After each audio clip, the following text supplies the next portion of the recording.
Yeah, no, I definitely think that like life skills and basic economics, even if it's just paying your taxes, should definitely be standardized universal high school curriculum for sure. Yeah. Now, what made you get into all of this? Was it an interest in just making money through the financial system? Was it out of interest from The crypto? first time I bought some Bitcoin was with my buddy. He's an advisor at, but I won't. Maybe you can edit that out. Yeah, I can censor that. Censor that. My buddy Dave. Here, let me mark the time really quick. You can keep right. talking. Okay. Yeah, you're good. Okay. So the first time I got into crypto was with my buddy Dave, we'll call him, and me and him were in high school, and he showed me this website called the Silk Road, which was created by a guy named Ross Ulbricht, Free Ross, but who's actually serving a 2-year life sentence without the possibility of parole because it was, I believe he was set up, but they say he tried to get someone whacked, but I don't believe that he did that. But anyways, he created this decentralized black market where people could buy drugs, passports, like any nefarious thing you wanted. But the typical risk behind doing one of those transactions with people you don't know was sort of taken out of the equation because people could just pay Bitcoin and do it. And so my buddy showed me that, and I was kind of terrified, but I was also intrigued. And then when I started playing football at NAU, I got some what's it called?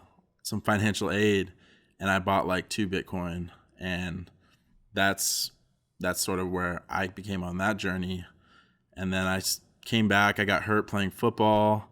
Came back to the Valley, got a shitty job because all I knew was football for the past 5 years, and that was essentially taken away from me. So I got the shitty job at Leslie's Pool Supplies, and I was just like so fed up with like working there. And I eventually got a job at Urgent Care, but I hated that too. So I started flipping electronics. I started repairing phones first, then got into realized that I could make a lot of money if I just bought these phones from people at a discounted price because they were broken, and then I could flip them. And so I did that for a couple of years. But in 2017, someone I know got a settlement, and I was reading about how profitable mining was at that time. And so I'm not going to dox this person. I know this person very close, and they're very close to me, but I'm not going to dox them. Yeah, it's okay. So they had a bunch of money, and I basically told them that I knew how to build computers. I could build these miners. I could run an operation with these miners and manage everything, the custody of the assets, investor relationships, the IT behind actually getting these miners connected, the security behind keeping those passwords secure, and just basically run the whole thing. And so they agreed, and we had some other investors too, and had about $100,000 of investment in that company, but we paid a really high premium for miners.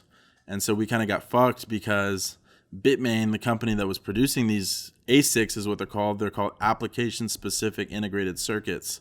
And they're motherboards and hardware that is designed to specifically optimize to mine Bitcoin. And there's ASICs for Litecoin, there's ASICs for other coins too, and we also had GPUs, so we were mining Ethereum as well. And we just, for the first round of equipment we paid a really good price, but during the mania and the hype, we paid an exorbitant amount of these miners because the calculations I did said even if we paid this high premium, we could either sell them because there's still the hype behind them, or we'll make a return on our investment very quickly to make up for that premium. And so what happened then is Bitmain became, a lot of people canceled their orders with Bitmain. They were under some legal trouble. And so what they were doing is creating an artificial shortage of supply with these miners. So creating this like lucrative secondary market of these miners. But when they got into legal trouble and the CEO wanted to leave the company and like all this stuff, they just dumped their stock. And so they were at one point were creating more processors. They were ordering more processors from the same manufacturer that Samsung was, more than Samsung for a brief window during 2017. So that tells you how much stock that they had. And they just completely tanked the price of them. And the person close to me lost a lot of money. I was vested in the operation. I lost all my like OG Bitcoins just because we over leveraged ourselves in this operation because we were making good money and it was scalable. And yeah, so, you know, miners, it's a wave of kind of miners that get fucked every bull season because the same scenario presents itself. The miners that were a couple months ago, like sitting on the market or going for very low prices, get incredibly marked up. The return on running your equipment goes up so you can cover the electricity, and suddenly this old equipment or older equipment that was useless because it didn't make enough money as it was spending on electricity is now, because of the price appreciation, making more money. So these old processors are going for more, and then the newer ones are obviously too going for a lot more. And so people the little guys kind of get fucked every bull cycle that get into mining because of that like phenomenon that happens. Wow. No, that's really incredible. So it sounds like you were, before getting into all this, living like a fairly normal life, playing football, you know, just being like an average millennial. Playing football, and then the entrepreneurial stuff with the phone. I was making good money doing that. Yeah, no, I mean, that certainly takes like a lot of responsibility and being proactive.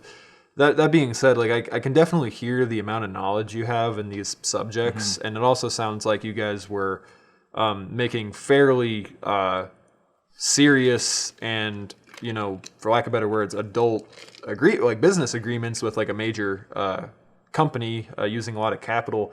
Yeah. These were private investors, but another thing that happened after I was doing this, that we had our operation a little bit before prices completely crashed, is I met a guy at a crypto meetup, and I'm not going to dox him either, but he's probably the biggest crypto lawyer in Arizona and works at one of the biggest law firms in the West Coast.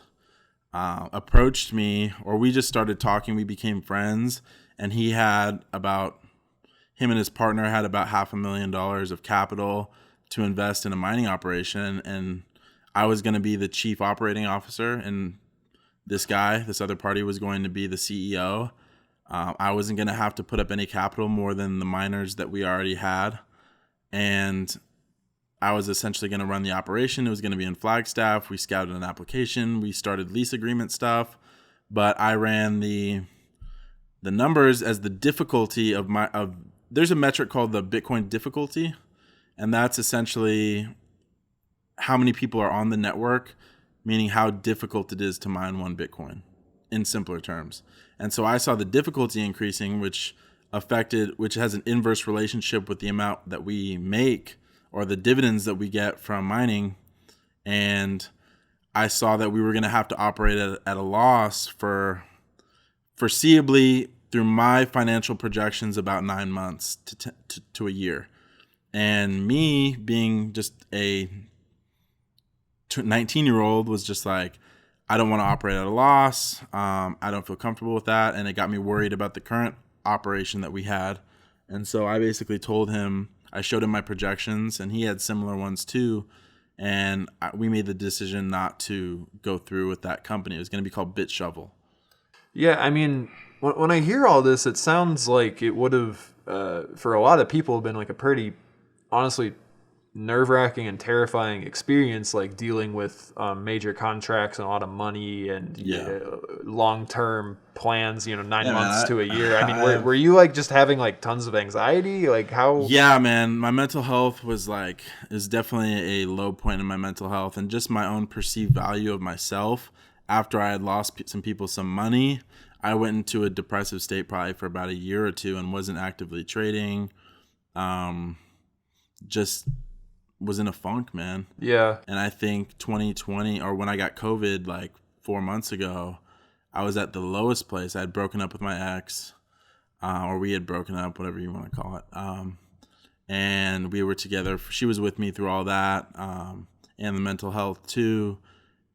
And I was just at the lowest point in my life. And so I just realized that I was still trading at the end, like in 2020 and 2019, but I just had a revelation, man, that I wasn't gonna like let my past mistakes define me. Yeah. And they weren't even that big of, I mean, they were big mistakes, but it wasn't my fault. It wasn't my management of the operation. It was outside systematic, either systemic or systematic risk. I forget. There's two. Yeah. I don't know Yeah, the difference. one is, I always forget. But whatever that type of risk, and it affected the whole market. So all the players that were involved were affected by it. So it was something from a broad industry standpoint. So I internalized it as my own failure, but really now I come to terms with the fact that it was something out of my control.